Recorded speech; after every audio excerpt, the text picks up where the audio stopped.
পাচ্ছেন যে বাংলাদেশের পরিস্থিতি হয়েছে, মানুষ যদি এখন রাস্তায় নেমে না আসে তাহলে কিন্তু এদেশের ভবিষ্যৎ কিন্তু অন্ধকার হয়ে যাচ্ছে।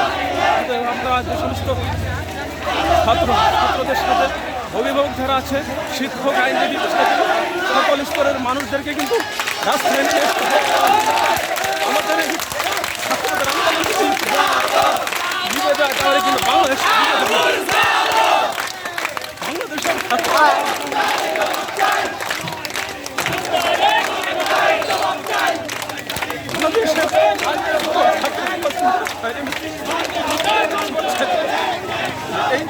কোনো দেশে কোনো স্বৈরাচার কিন্তু দেখতে পারে নাই।